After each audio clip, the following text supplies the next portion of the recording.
بسم اللہ الرحمن الرحیم۔ میرے بچوں، السلام علیکم۔ اس وقت افغانستان اور ٹی جی پی کی مداخلت زیادہ تر ڈسکس کی جا رہی ہے، اور پھر استنبول میں ترکی نے اور قطر نے بار بار دونوں ملکوں کو منتیں کر کے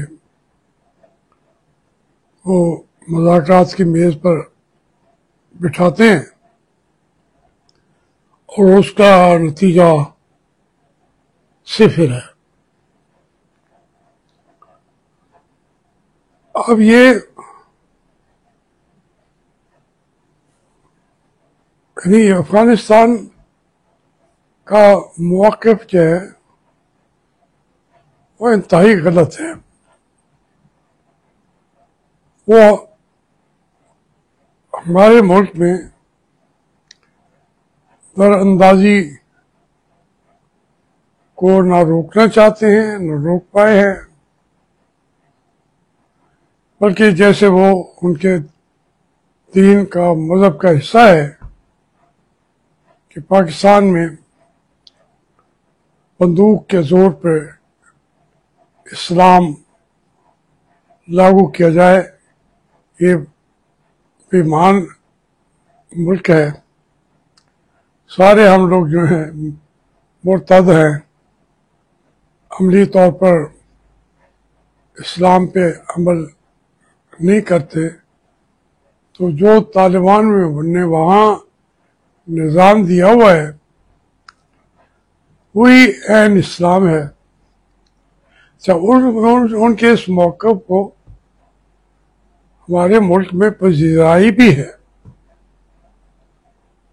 کراچی سے لے کر آپ تورخم ملک پار تک لوگ کہتے ہیں یہ جو ملک ہے اسلام کے نام پہ دیا گیا تھا، اور اسلام کہاں ہے؟ اب ان کی ہر ایک، کئی ہم بھی فرقوں میں بٹے ہوئے ہیں، ہر ایک کی اسلام کی جو ڈیفینیشن ہے اس کا فرقے کے برصدر اقتدار آنے کے اندر ہے۔ تو اس طریقے سے پاکستان کی جو ہمارے حکام ہیں، خاص طور پر عاصم منیر اینڈ کمپنی، وہ اسی میں عافیت سمجھتے ہیں کہ ان کے ساتھ امریکہ ہو اور وہ افغانستان پہ چڑھ دوڑیں، ان کو دن کو تارے نظر آنا شروع ہو جائے، اور یہ طالبان کیا چیز ہے، کیا پدی اور کیا پدی کا شوربہ۔ یہ میں نہیں کہہ رہا، خواجہ آصف کی لینگویج ہے، اور وہ طارق صاحب بھی ان کی یہ اس وقت یہ ان کی گفتگو ہے۔ ہماری ٹیمیں جو ہیں وہ پاکستان کی دفاعی جنگ لڑ رہی ہیں، بہت ہی کوتاہ قسم کی ٹیمیں ہیں۔ اب اگر یہ دیکھا جائے کہ افغانستان کی فیور میں پوری دنیا پہ کوئی بات کرنے کو موجود بھی نہیں ہونا چاہیے، ساری دنیا تو ہمارے ساتھ ہے، اور حقیقت یہ ہے کہ اس کو افغانستان کو تو کسی نے تسلیم بھی نہیں کیا، نہ ہماری عرب دنیا نے، نہ ہم نے، نہ ویسٹ نے، نہ ایسٹ میں، لیکن اس کو ایک اور اینگل سے بھی تو دیکھیں، روس اسے تسلیم کر چکا ہے. کتنے گندے ہیں، لیکن روس افغانستان کی حکومت کو تسلیم کر چکا ہے. چین اس کو تسلیم کر چکا ہے. انڈیا نے بھی عملی طور پہ تسلیم کر لیا ہوا ہے. اب بات ہی تک رک جاتی. بات یہ ہے کہ اب جب پہلے دن سے جو یہ قوموں کی پر بالادستی کی جنگ کہہ رہے ہیں، بلکہ وہ ہوتی ہے معیشت کی بالادستی. ورنہ تو امریکہ کہتا ہے کہ ہمارے پاس ان تمام ممالک سے زیادہ ایٹمی ویپنز ہیں، اور بلکہ ہم نے اور بھی ایٹمی دنیا میں اجازت دے دی ہے کہ اس کو انہانس کرے اپنے آپ کو. وہ بھی یہ نہیں کہہ رہا کہ معاشی طور پر کون بالادست ہے. اگرچہ یہ جو کہ 500 یا کتنے 700 ایٹم بم وہ کہتے ہیں ہمارے پاس ہیں، 100 پتہ نہیں کس کے پاس ہے، تو چین کے پاس اور روس. اگر یہی 2-3 ملک مل جائے تو آپ سے تو زیادہ وار ہیڈز ان کے پاس آ جائیں. آپ کہتے نہیں 5 سال لگیں گے چائنا وہاں تک پہنچنے میں جہاں امریکہ پہنچا ہوا ہے. خیر یہ میں اس کو ایسے ہی ذہن میں بات آتی ہے، کوئی میں کہوں کہ میں بڑی اتھینٹک بات کر رہا ہوں، یہ فگرز مجھے آتے بھی نہیں ہے. بات یہ ہے کہ وہ ایک بلاک بن رہا ہے معیشت کا جو بننا تھا، اور میں اس کی پیشین گوئی تقریباً 30 سال پہلے اپنی کتاب جو چھپی تھی ہاں میں باغی ہوں، اور دوسری جو تختہ دار کے سائے تلے، اس کے اندر میں پیشین گوئی کر چکا ہوں. اینڈ اس کے مطابق دنیا بن رہی ہے. امریکہ جو ہے اس کے ساتھ بھی کچھ ممالک ہیں، لیکن میں نے لکھا تھا کہ آخر میں امریکہ، برطانیہ اور اسرائیل رہ جائیں گے، باقی سب جو ہیں وہ ان کے خلاف متحد ہو جائیں گے. آج بات سامنے نظر آ رہی ہے. یورپ انڈیا سے امریکہ سے عملی طور پر علیحدگی کی منزلیں طے کر رہا ہے، اور الٹیمیٹلی تو امریکہ کے اندر بھی آزادی کی لہریں شروع ہو چکی ہیں.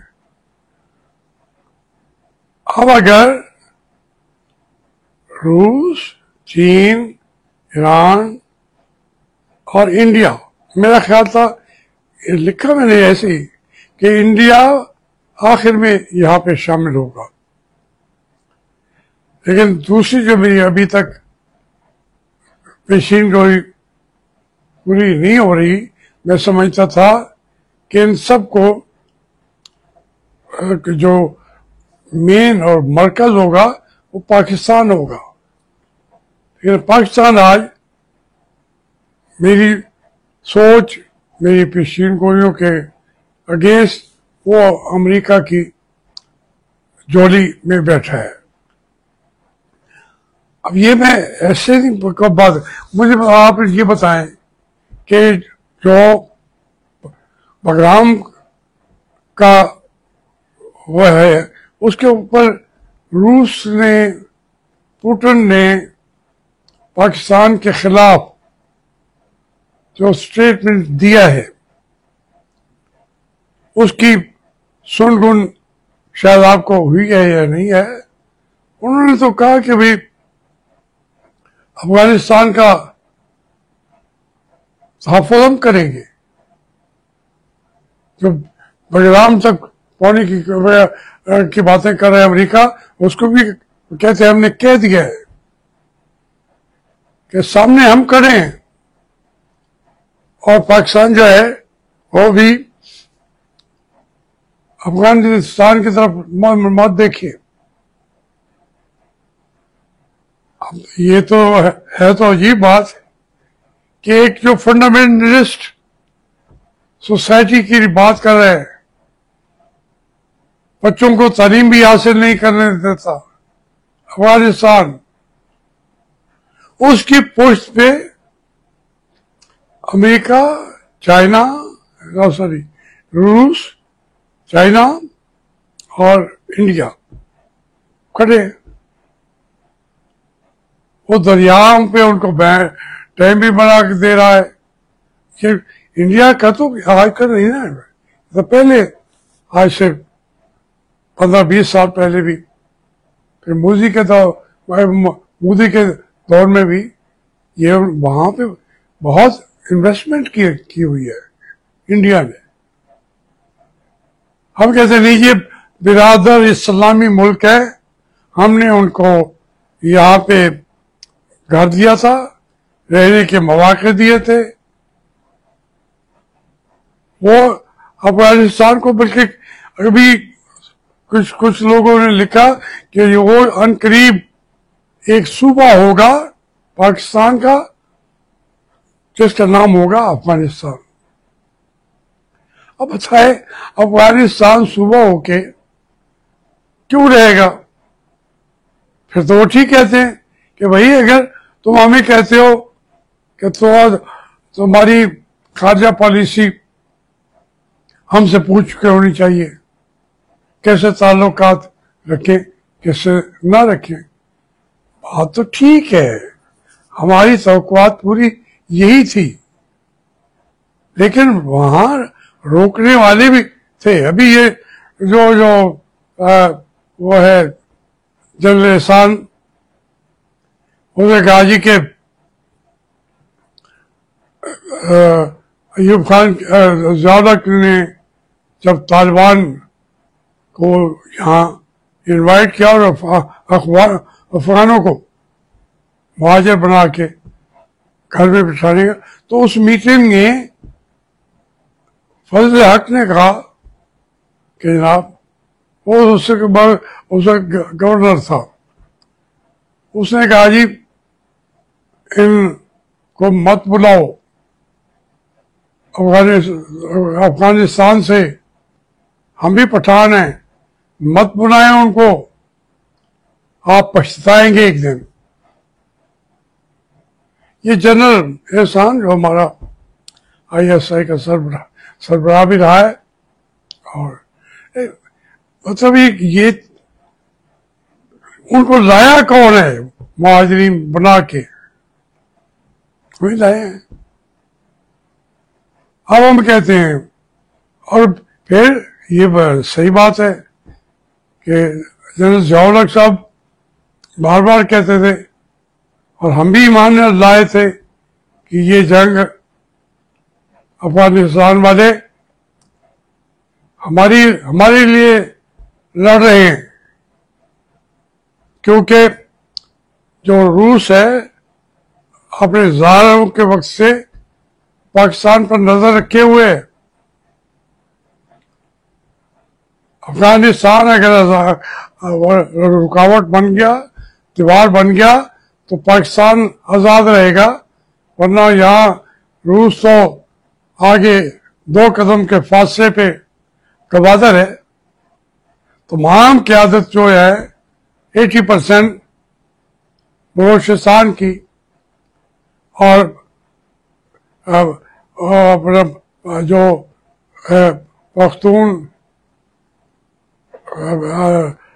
بلوچستان کے اندر، وہ پختون ان کی لیڈرشپ بھی، بلوچوں کی لیڈرشپ بھی 80% لوگ لیفٹسٹ بن گئے، کمیونسٹ بن گئے، روس نواز بن گئے، اور وہ ان کو استقبال کرنے کے لیے تیار تھے. اس لیے آپ ان کو گہرائی میں جائیں کہ ہمارے مسائل کیا بنے.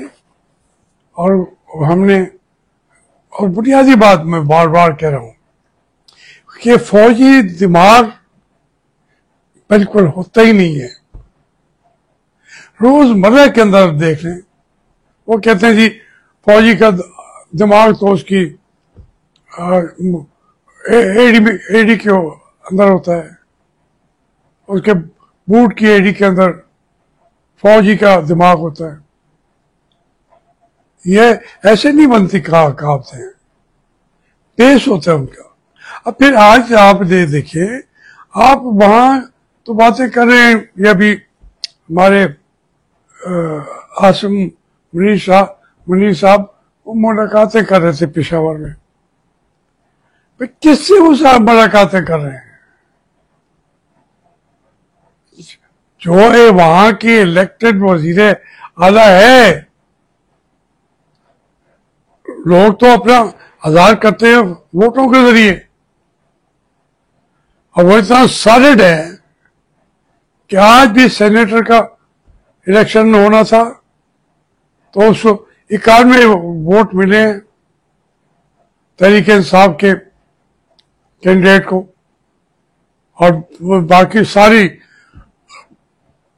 مل کے اپوزیشن کو 45 ووٹ ملے ہیں.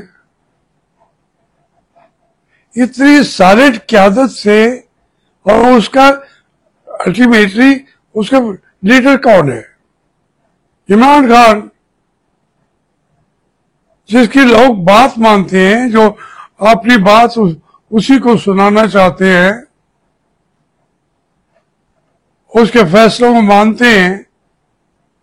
آپ کہتے ہیں نہیں جی ہم تو وہاں کے عوام کے جو مشیران ہیں ان سے ہم ان کو اعتماد میں لیا ہے. ان کو عاصم منیر صاحب، آپ بھی تو عجیب چیز پیدا ہوئی ہے، ہماری مقدر ہی ایسے. آپ کو واقعی وہ آخر کچھ ہے نا کہ ڈونلڈ جو ٹرمپ ہے، وہ آج بھی اس نے پھر آپ کا ذکر کیا ہے. ہم کوڑ مغز ہیں، ہمارے ذہنوں میں کوئی چیز ہے نہیں. پاکستان کے لوگوں کے لیے تو آپ کچھ بھی نہیں ہیں. آپ پھر کے آپ پہلے تو بیٹھے تھے، ابھی تو آپ کو ایک دن کے لیے بھی وہ زیادہ عہدہ دینے کا کوئی لیگل رستہ ہے ہی نہیں. تو اس لیے بھی میں سمجھتا ہوں کہ اوور آل اگر ہم ان کو جواب دینا چاہتے ہیں تو انہیں پتہ ہو کہ پاکستان کی منتخب قیادت سے بات کرنی پڑے گی. ہم ویسے تو کہتے ہیں ہم بڑے پکے مسلمان ہیں، وہ ٹی ٹی پی والے کہتے ہیں آپ نہیں ہیں. تو پھر آپ ہو نہ صحیح، چلو ووٹ والے جمہوریت کی بات کریں کہ ہم جمہوری پاکستان ہے، اسلامی جمہوری پاکستان ہے. وہ جمہوریت کدھر ہے؟ وہ بی بی جمہوریت کدھر گئی؟ کسی عروری پر پڑی ہوگی.